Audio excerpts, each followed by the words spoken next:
Sittig. I'm the communications coordinator over here at the consortium. So welcome today. This webinar is part of our free capacity building series. Hopefully you're familiar with that series. There's a link in front of you if you'd like more information on that. There is also a link over in the helpful web links window, which is in the right lower corner of your screen. If you want to look at other sessions that we've had, keep an eye out for upcoming sessions. You can also watch recordings from sessions from both this series and also past years. These webinars are free to anybody who wants to build their skills in typically cancer control topics, public health topics, and today we're talking a little bit about communication. Who is able to practice using the chat tool, and if you would enter into the chat tool what topic or cause or organization that you have in mind today as we think about preparing an elevator speech. So what are you hoping to whip up a great elevator speech for this morning? Or yes, afternoon already.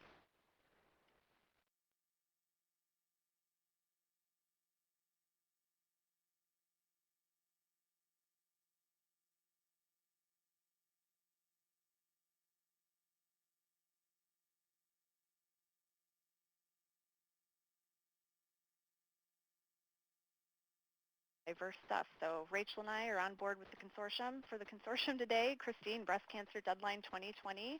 Ashley, Safe Routes to School. Awesome. And I think I saw Phyllis typing something there, so we'll watch and see what she is going to be talking about today, hopefully. Thanks, guys. So again, let us know if you have questions or any technical difficulties. I do also want to let you know that today's webinar is being recorded, and it will be available at canceriowa.org. We'll send you all a link after that, or after we're done and when the recording is available. So if you want to review anything or access any of the web links that we're providing today, you can do that as well. All right. So, oh great, Phyllis, colorectal cancer fit testing, great. Rob, this is probably really interesting for somebody coming from the arts world to talk about colorectal cancer screening and safe routes to school and breast cancer. So this will be fun to see how we can all mix our ideas today. Absolutely. All right, so let me introduce Rob. He is the Director of Marketing and Communications for the University of Iowa's Hancher. He is also a freelance art and entertainment writer and the author of the comic mystery novel Murder by the Slice. Thanks for joining us, Rob. Oh, it's my pleasure. I'm delighted to speak with all of you today. I've been telling Kelly that the whole webinar thing is a little bit new to me. I've been a participant, but never a speaker on one. Well, Kelly and Rachel have both seen me give a presentation. They know that I wander aimlessly about the room and that I talk with my hands and that I count on people to laugh at my jokes. And so I'm feeling a little nervous about this whole setup.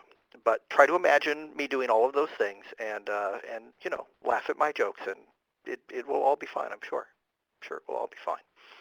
So shall I just jump in, Kelly? Yes, go for it. All right. So I think I have some control here. There we go. All right, so here's what we're going to try to do today. We're going to talk about the need for elevator speeches and how they can be useful to your organization, to you as an individual, and also sort of broadly across your organization as a way to help people in your community understand the work that you do and why it's important and why they might want to be involved in it. So the main things we're going to try to do today, we're going to identify the key components of an elevator speech. We're going to work on creating an actual speech that captures the importance and personal impact of a cause or an organization. And then Kelly's going to help us about midway through here to identify some key points that could be used in an elevator speech if you were talking about the consortium itself. Rob, this is Kelly. If I could jump in, we've had our first question for you, and it's from Rachel. And she wants to know, first question for Rob, are you over 50 and have you been screened for colorectal cancer? Well, I do appreciate the concern for my health, but I'm not. No and no. I am under 50 and have not been screened. However, I am well aware that I'm in a risk group because of my family history, and so I may need to be getting that check sooner rather than later. I'm just a young guy at 43, but it may be time to check that out. Well, Rachel says she can chat with you later about your risk factors. Fair enough.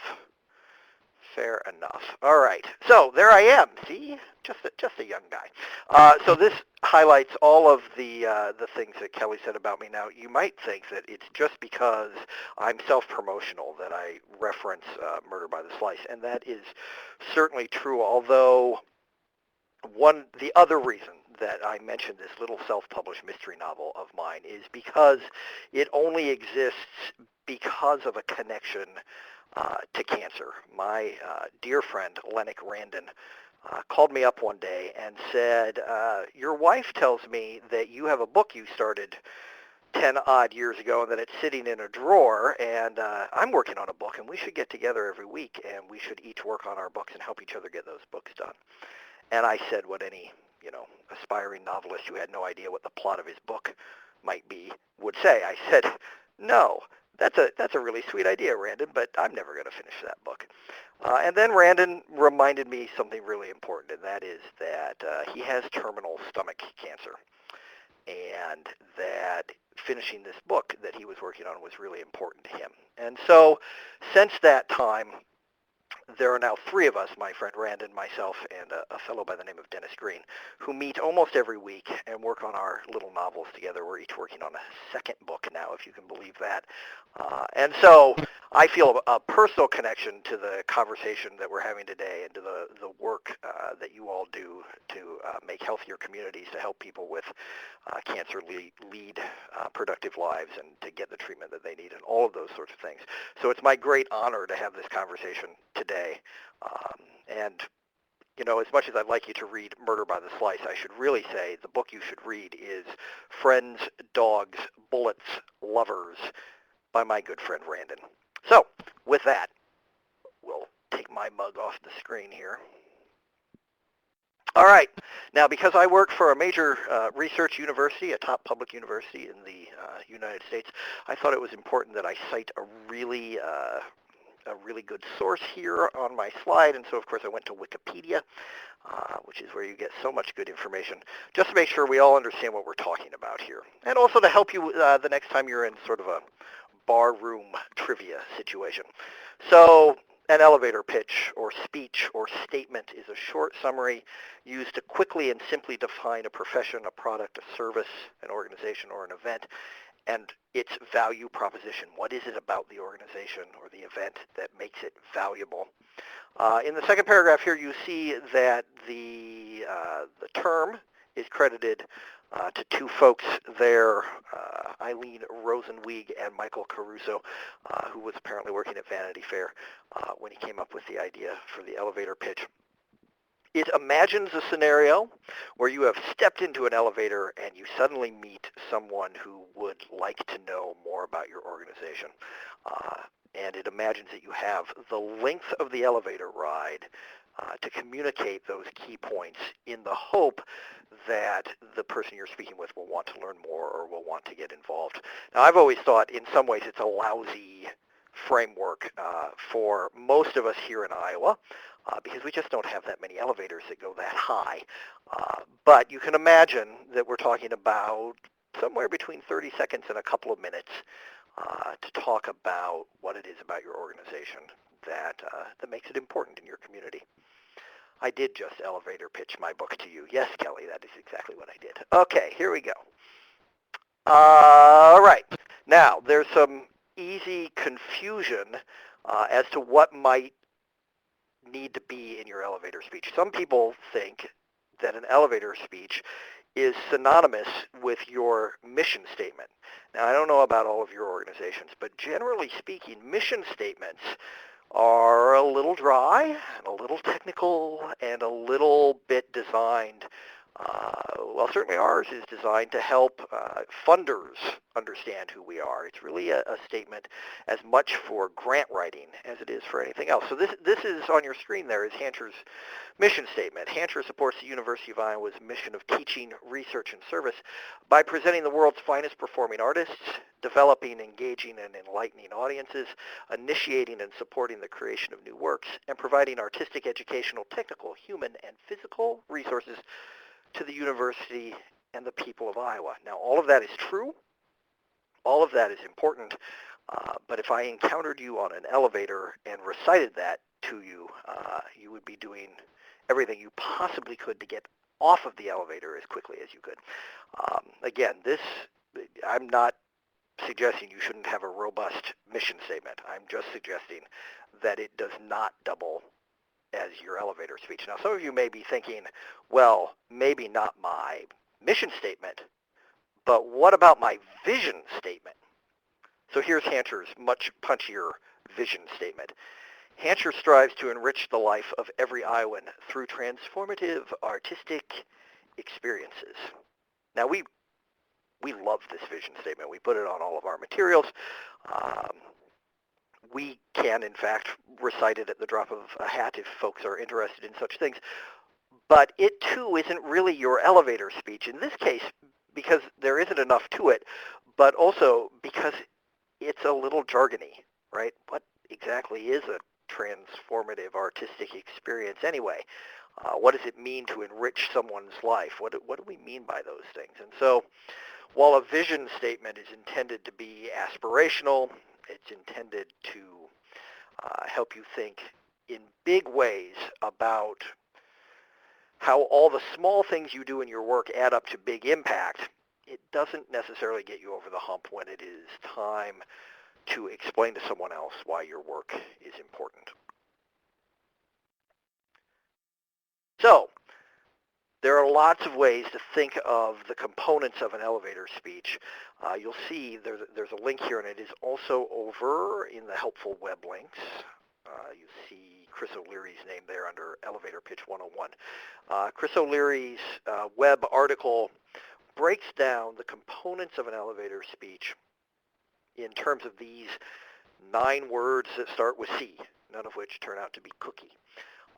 But as we talked about, the first one is that it's concise. You can't ramble on and on. The second is that it is clear, that you've found a way to describe your work that is easily digested in that brief amount of time. That it's compelling, that your listener has a reason to keep listening. That it's credible, that you establish that you know whereof you speak, right? And I think for all of you in your organizations, that is something that comes very naturally. Your credibility. We like to think here at Hancher that when it comes to issues of arts and culture in this community, that we are one of the most credible organizations because of our history of doing this work for more than 40 years, presenting world-class artists throughout the community. Now, 5 and 6 are sort of related. On the one hand, the idea that you need something that's conceptual, that isn't too bogged down in the details of your work, but that is also concrete enough that your listener can quickly suss out what it is you actually do, that it isn't just some pie in the sky, well, that it isn't just the highfalutin language of your vision statement. Mr. O'Leary could be Ms. O'Leary now that I think of it.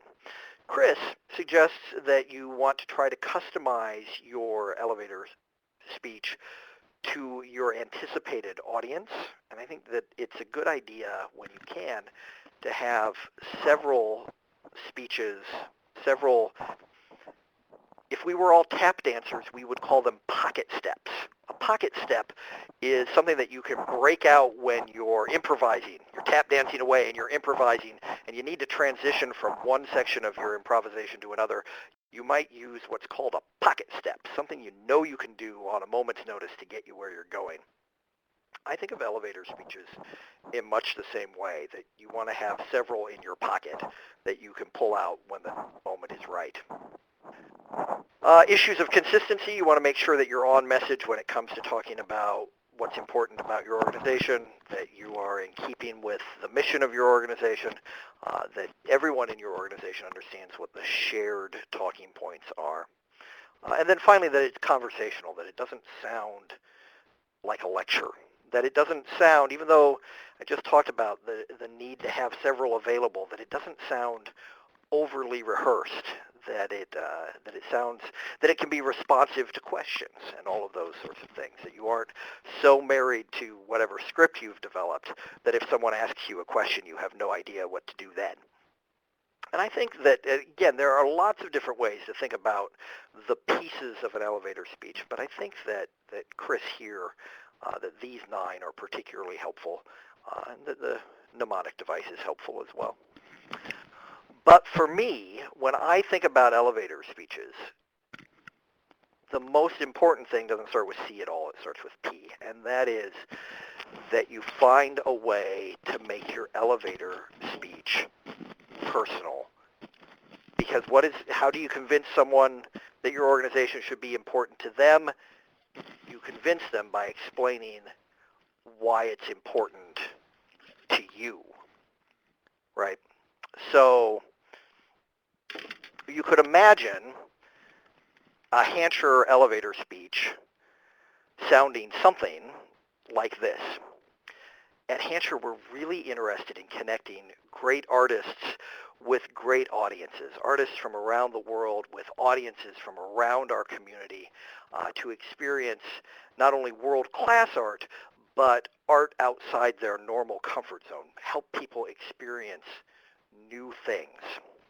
And we do that by casting a wide net and bringing artists from all around the world in all sorts of different disciplines, bringing them to a shared space where the community can get together and have a shared experience. We think that work is important, and we would love for you to support it either by joining us in the audience as a ticket holder or by donating to the organization to support the work that we do. That actually is a perfectly fine elevator speech, but it's also a very dry elevator speech, right? I hit all of our key talking points. Great artists, great audiences, multidisciplinary. We need the audiences to make our work go, right? But when I think about what really helps people get into your organization and understand your organization, it has to do with what makes your organization the place where you want to work, right? What is it that you are passionate about every day when you go into your organization? It's a really good exercise, actually, as a side note. If you're having trouble remembering why it's really important, writing your elevator speech is a really good exercise to help you get past the sort of day-to-day things that we all experience in our jobs, where you get home at the end of the day and you think, oh my goodness, I don't even know what I accomplished today or why I did any of it, or that meeting was so frustrating, or I listened to the dullest guy on a webinar today. The thing about producing your elevator speech is it can help you personally connect back to why it is you're doing the work that you're doing. So I have a couple of examples. These are both, I will admit to you, pocket steps for me. These are speeches that I give with some frequency. The first I call the Jenny story. So when I was a student employee at Hancher back in the early 1990s, I was an usher, and being an usher is the best job because you get to see all of the shows that you work. And one of the things that did for me is that it expanded my understanding of what the aesthetic possibilities, what the artistic possibilities really are in the world. I saw work I'd never seen before and styles of work that I'd never seen before. Now, I liked everything we did at Hancher except for the dance. I didn't understand the dance at all. And this was a little bit problematic because dance is really Hancher's specialty. It's what we're known for both nationally and internationally as a commissioner of new work, as a place that really supports the creation of dance. And so, but I didn't connect to it at all. What I did connect to, however, was a young woman on our staff who looked really cute in the blue blazers that we all wore and who was a dance major. And she was way out of my league, so far out of my league that we weren't playing the same sport. So remember, it's the early 90s. There's no YouTube. There's no So You Think You Can Dance. There's no Dancing with the B-Level Stars. To learn about dance, I had to really get in there and attend the shows and talk to other dance majors and do all of these things to try to learn more about an art form. Now that effort has paid double dividends in my life. First, right after jazz, I'm kind of a jazz guy, right after jazz, dance is my favorite thing that we present. The second benefit, I'm married to the girl. And I have been for 20 years now. And experiencing dance together is one of the most important things in our relationship, not just as a couple, but also in our wider circle of friends and in our community. Now, I tell that story all the time. It's a winner for a lot of reasons, right? I usually get, a little, aw, those sorts of things. Very gratifying. Makes me feel like a good husband, all of those sorts of things. But it also contains all of the elements of the other speech. It tells you the kind of work that we do. It tells you that we believe it changes lives. It tells you that it's a way that you can connect with the people around you, both in sort of intimate and more in a wider circle of your community. I tell that story at every opportunity because I believe that it does a good job of explaining why the work is important to me and why it could be important to you. Now, the second example that I'll give is, I call this one, the Brian story. Brian is my son, who is, he's almost 18 now, but this story dates back to when he was about 6.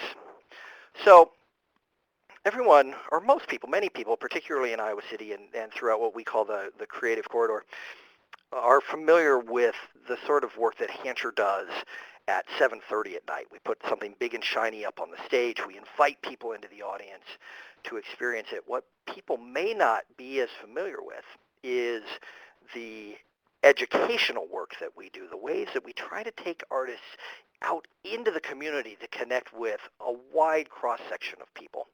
I remember bringing the Marcus Roberts Trio to town. Now, the Marcus Roberts Trio is Marcus Roberts on piano. He's a brilliant pianist. He happens to be blind, one of the leading pianists in the music today.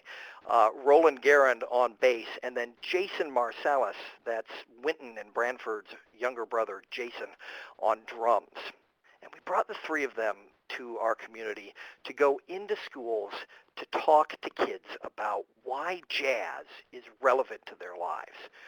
Now, in our current pop culture landscape, there isn't a lot of jazz. And so you have to first and foremost connect with the kids in a way that makes sense to them. And the way that Marcus would do this, and I remember so vividly having my son there with me as he was doing this, Marcus would talk to them about improvisation. And he would remind them that those moments in a jazz song where an artist performs off the top of his or her head, that's about your personal expression.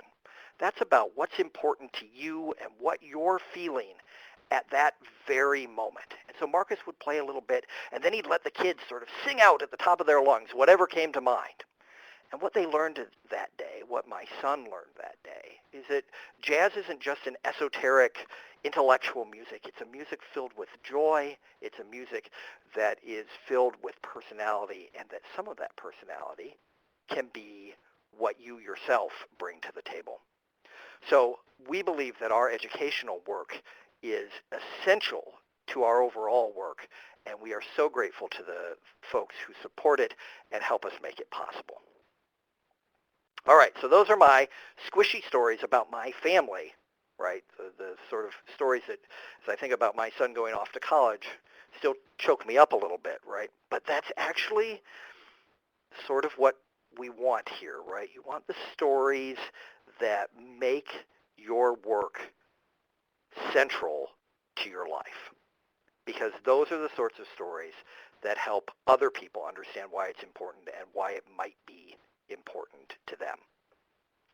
All right. Kelly, I've been talking a lot. Do you want to talk about the ICC for a minute? Yes, but I'm afraid my information is not very squishy. So just in case, I know a lot of you guys on here, we talked a little bit in the chat tool earlier about what you have in mind for what you want to create an elevator speech for, whether that is your organization or a cause you're really passionate about.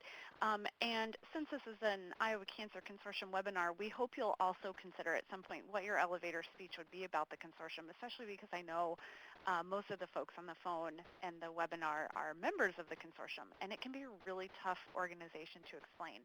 So what I'm going to give you here in like 30 seconds is just a little bit of information that you could work into your speech. So this is not the personal stuff that Rob has been talking about that's so important. This is just a little bit of extra information that might help you pad your speech with the consortium, again, because it's such a tricky thing to explain and talk about. So as I'm talking about this, keep in mind how you would work this into something that actually has a personal twist to it as well. So I think the key thing about the consortium is partnership. You can see here that we have our picture of win-win, and I hope that our members and partners consider it a win-win relationship with us, because I know we consider it that way as well. One thing that makes it a win-win for everybody is that we're neutral, which is a very boring and cold word, but it plays an important role in what we do.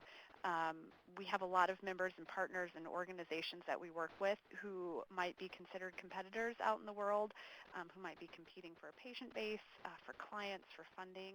And the consortium is that happy, neutral place that where they can come together and combine their resources and do a lot of good in a place that doesn't have to be competitive. And I think that makes us a little bit unique. So something to keep in mind when you're talking about the consortium.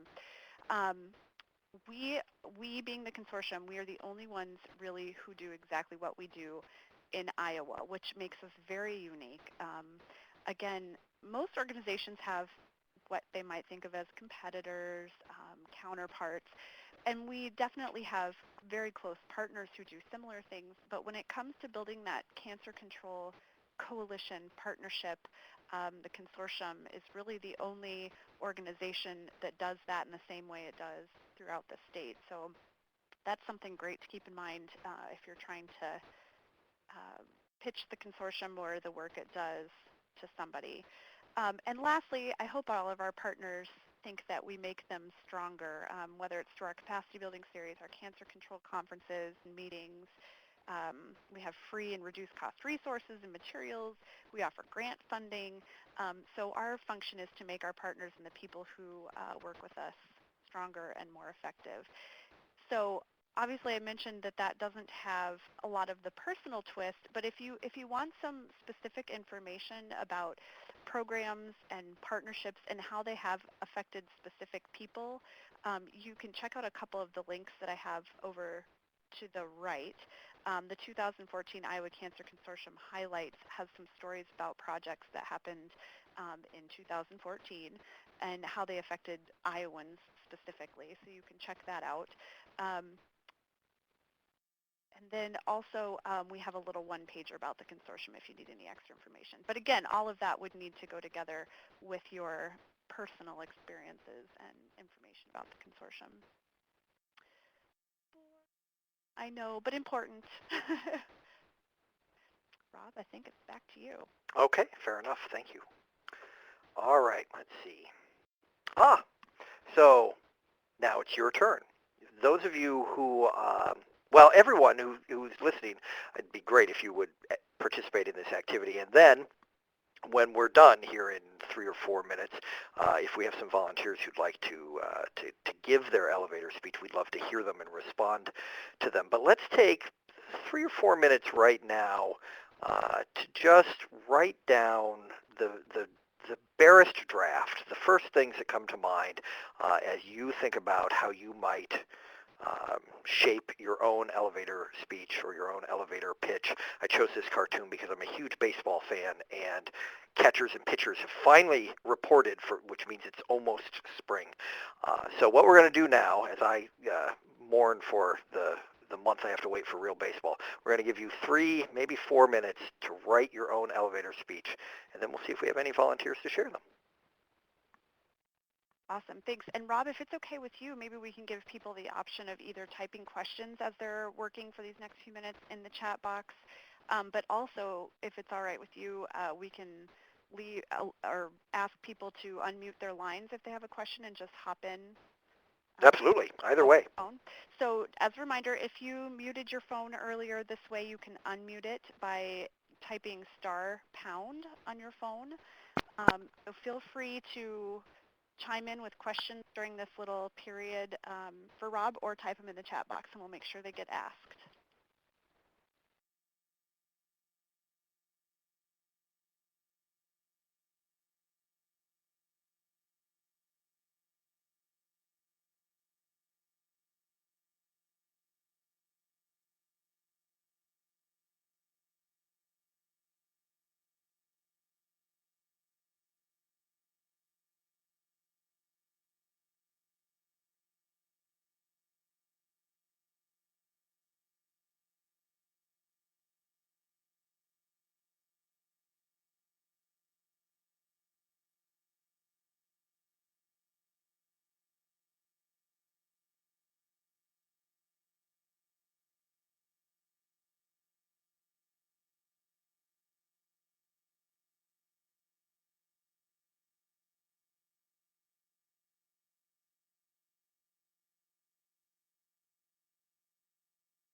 Okay, I'll hop back in here as we are about 15 minutes from the end of our time together now. Before I ask any of you to jump in and share your drafts with us, I am always reminded of what the great Jerry Seinfeld says in a situation like this. He reminds us that the number one fear in America is public speaking, and that the number two fear in America is death, which means that at the average funeral, most people would prefer to be in the coffin rather than giving the eulogy.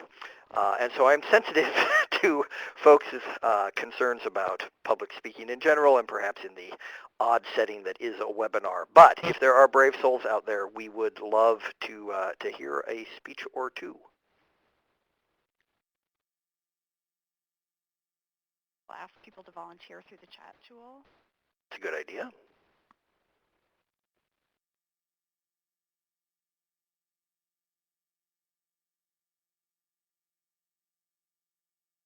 Right, Rachel over here at the consortium says she's ready to go if no one else is. Okay, I'm feeling the colorectal cancer love here because I have Ann and Phyllis on the phone who I think are both work in colorectal cancer. So instead of doing one about the consortium, I kind of decided to do it like why you should get screened for colorectal cancer. I think that's great. Okay, so maybe I'll convince you here, Rob. Fair enough. Okay, so here it is. A colonoscopy, I get it, isn't really a day in the park, but I lost 2 grandparents to colorectal cancer because they weren't screened in time. So what is a colonoscopy worth? It's a few hours of prep that doesn't taste that good, and a few trips to the bathroom, and an hour-long procedure. But to me, it's worth seeing your first granddaughter graduate college, enjoying your retirement from John Deere, listening to high school sports and feeling the summer sun, and holding your first grandbaby boy. So if you still aren't convinced that a colonoscopy isn't that bad, there are other options besides a colonoscopy that you can do to detect your colorectal cancer. A simple at-home test can be taken annually to go ahead and find that and see if you need to have a colonoscopy. So this March, my challenge to you is to either get a colonoscopy or talk to your doctor about an at-home test because it can save your life and increase the years that you enjoy. I think that's really nicely done for 2 reasons. One, I think that your personal piece, this idea that people miss things, that there is so much of life to be lived that you want to do everything you can to make sure you have the best possible chance to be there for all these important life moments. Heaven knows, I'm surely thinking about those things as my son approaches his high school graduation, which seems unthinkable to me. So I love your personal approach there. You've also done something really, really smart that can be a part of any elevator pitch that's around something that people aren't too sure about, and that is just acknowledge up front that a colonoscopy sounds like no fun at all, right? There's no sense in trying to bury that in the speech or try to hide that or any of those sorts of things. I always feel really blessed, right?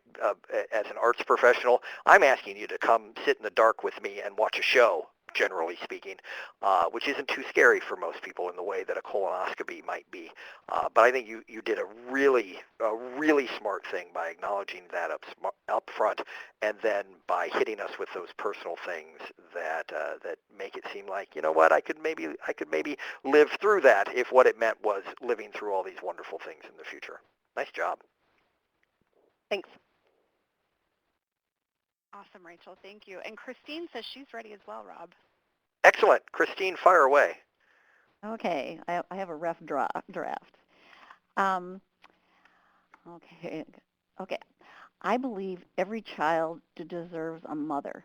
I was diagnosed with breast cancer, and aggressive breast cancer, when our daughter Gail was 14. My greatest fear was that I would die and she wouldn't have a mother.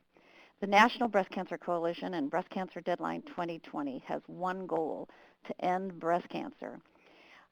Breast Cancer Deadline 2020 has 2 elements: primary prevention, think vaccine, so no one gets breast cancer in the first place, and second, to prevent metastasis or the spread of cancer, which kills us. Breast Cancer Deadline 2020 will save lives. I really like that. I love that personal piece at the top, especially when it's your own story, right? What could be more powerful than that? What could make a better case for the kind of work that you're doing and the kind of work that's important to you? You also managed to do something that is not easy, and that is share a couple of key facts briefly and in an interesting way. I think that with all the publicity that breast cancer awareness gets, and all the pink ribbons, and the Washington Warrior marching band showing up for a performance all in pink, I still think that we don't really know that people are working on a vaccine, right? That's a big headline moment, and you worked it in there perfectly, and I think that it really helps people realize that we're not just trying to fight an endless battle that with no hope in sight, that in fact yours is a story of hope, and that the work that your organization is involved in is about hope, not just desperation. I think that's really nicely done. Okay, I'm willing to have criticism too. No, Make it even better. I think that you could. You might want to wrap back around to your story at the end. Okay. I always think that that's sort of not just in this situation, but sort of a powerful storytelling device is always to make the end and the beginning sort of rhyme with each other one way or another. Okay. And in this particular case, what that does is it makes sure that your listener remembers that you're not just talking about this because you get paid to talk about it, but because it's really important to you personally. Okay. So how about something about um, so I continue to work on it so that my now 35-year-old daughter um, will live to be a mother for my 2 grandchildren. Oh, I think that's perfect. I think that having the opportunity to talk about paying it forward in that way, that that the idea that your daughter also needs to be screened and to keep an eye on all of these sorts of things, I think that you have exactly the right story to tell about why the work's important. Right. Thanks for the help. That I see that. Anything else? Okay, go ahead. Well, I see that Ashley is typing her speech even as we speak. There it is. I'll bet I don't do a good imitation of Ashley's voice, but here, here is what it says. At Upper Explorerland Regional Planning Commission, we are dedicated to helping our communities build a bright, sustainable future. We care very deeply about the communities we serve because we call these places home too. I think that is such a good reminder, right? It's easy sometimes to forget that one of the reasons we do nonprofit work, right? All of us could be making significantly more money in other fields, perhaps, but we do nonprofit work because we believe in it and because it makes our communities better. I think, Ashley, if you had an example of what it means to build a bright, sustainable future, a specific story about something that you've seen your organization do or help with, that strengthens that even more. But those are exactly the right building blocks to get going.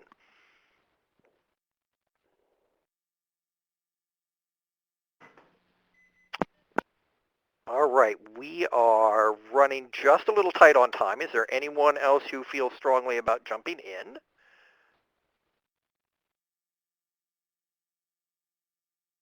We're okay to move forward. All right, then that's what we will do. Okay, so no bench players. Everyone should have an elevator pitch. And I really do, I believe this. It's hard to do, right? And it might be easier in some of our organizations like Hancher. There are 15 of us running Hancher, right? And so we all know each other really, really well, and we all meet together all the time, and we're all really committed to the work that we do. And so each and every one of us, if trapped in an elevator, can deliver some version of why our work is important to us personally. Some show that we've seen that's really meaningful to us, some educational event that we've seen change the life of a child or an adult, some artist interaction that has been unexpected and delightful. We can all do that, and I think that it is really important to make that kind of thinking part of your organization's culture. It's not just your marketing director's job. It's not just your development director's job. It's not just your executive director's job. It's everybody's job to know why the work's important and to be able to articulate to others why the work is important. And as I sort of indicated before, that's not just good practice from a marketing perspective. It's also good practice from a morale building perspective and a team building perspective, because everyone has front of mind awareness of why the organization's work is important. So that's what I have to say on that. And then I have provided a series of links here. They are over in the helpful web links box to the right side of your screen. Now, I'm not necessarily, what am I not doing? I'm not necessarily endorsing any of these particular perspectives. What I've been trying to offer here is a range of thoughts as to what makes an elevator pitch effective. Some of these are from a for-profit perspective. Some of these are from a non-profit perspective. So when you have time, you might read through some of those. I think we might just have time to watch this little video that talks about some other pitches before we sign off. All right, this is Kelly. I'm going to fire up the video. If you are on the phone, this will actually play through your computer speaker, so you'll need to turn that up for the moment. might want to go ahead and mute your phones too while we're doing this. That's One of my our favorite things to write was the pitch chapter because, I'm a writer and I find myself pitching all the time, and I wanted to learn how to do it better. I identified 6 new pitches for the 21st century. So the Pixar pitch is modeled on the narrative structure of Pixar films, and a story artist for Pixar named Emma Coates essentially revealed the source code of this. Once upon a time, every day, one day, because of that, until finally, blank. Just fill in those blanks, and it ends up being powerful. We don't see the world only as a set of logical propositions. We see it as a set of episodes, and by enlisting the power of story in a pitch, which is something we don't do that much, it ends up being a very, very effective way to get your message across. Email is a pitch. Get over it. An email is a pitch. It's a plea for attention. It's a plea to engage. The effective email subject lines fall into 2 categories. They have to be either the category of utility, they're very useful to people, or curiosity. They pique people's curiosity. Anything in between, anything that combines the two, doesn't work very well. Obama did this very well in the campaign. He sent out a lot of emails, but the most popular email, the subject line was, "Hey." Whoa. Think about how many times you open an email that doesn't have a subject line. Some people end up opening those first. Wow, because they're curious. One of my favorites is the rhyming pitch. Seems kind of cheesy, if not sleazy, which rhymes. Rhymes end up increasing what's called processing fluency. And when people are able to process something more fluently, they absorb it more, they understand it better. There was a trial of O.J. Simpson, the former football star, who was accused of murdering his wife and her friend. They found a glove on the crime scene. And so the prosecutor said, well, of course it's your glove, try it on. And he can't get the glove on his hand. In the closing statement, the late Johnny Cochran said to the jury, if it doesn't fit, you must acquit. What's remarkable now is that 18 years later, people remember that. If it doesn't fit, you must acquit. Questions are active, statements are somewhat passive. So if I just make an assertion to you, you listen, okay, cool, you're listening. But if I ask you a question, you inevitably have to respond. A great example of this is Ronald Reagan in 1980, where the economy was in the tank, and he could have said, your economic condition has deteriorated over the last 48 months. Instead, he said, are you better off now than you were 4 years ago? And that's more persuasive, that's more likely to move people, because what happens? They think, am I better off? They start thinking about it, and they begin to articulate their own reasons for agreeing with you. So don't you think we should all use more question pitches?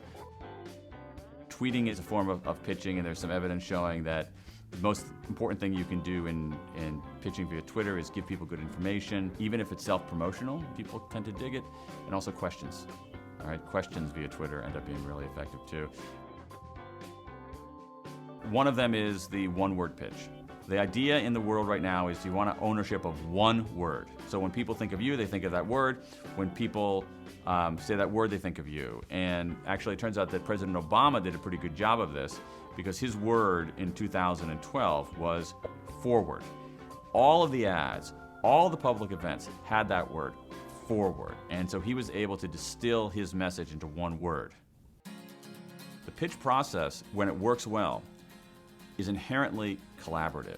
In some ways, pitch isn't quite the same word because pitch implies I'm going to throw this to you and you're either going to catch it or not. It's much more interactive. We have to think of pitching not as saying I'm going to sell you on this right now, but essentially here's an invitation, an intriguing invitation to have a conversation. To Sell is Human is about how to move people with authenticity, with passion, and with purpose. One day, I went back and looked at my sent emails. I looked at my calendar. I looked at the tweets that I had sent. I realized that an enormous portion of my time involved selling. Not only selling books, but just convincing people, persuading people, cajoling people. I had this bizarre realization that I'm a salesman. The book truly cemented a suspicion that I've had, which is we're living in a world now where we're all salespeople. Now, there's a notion that a lot of people are uncomfortable with, right? That we're all in sales now. But the good news for those of us who work in important nonprofit organizations, as all of us do, is that the thing that we are selling is the public good. The thing that we are selling is a better life for people, and that's always worth selling. And so I think that we can take pride in the work that we do, and we can be confident that when we talk about that work in passionate, authentic ways, that we are in fact helping people have the lives that we want them to have, that we all would like to have. And that's, again, why I'm such an admirer of the work that all of you do. Now, we're at the end of our time together. I am available to you if I can be helpful in the future. This is my contact information. That's my phone number here at Hancher on the Road here at Seashore Hall at the University of Iowa as we wait for our new building. That's my email address, and that is my Twitter handle. So if you would like to know all about my son's bowling career and my work as a self-published author and other witty things, you can follow me on Twitter. Thanks so much for your time, everyone. I really appreciate it. Awesome. Thank you, Rob. We really appreciate you stepping out of the arts for a day and talking so much about colonoscopies and helping us learn to share our stories. Everybody, I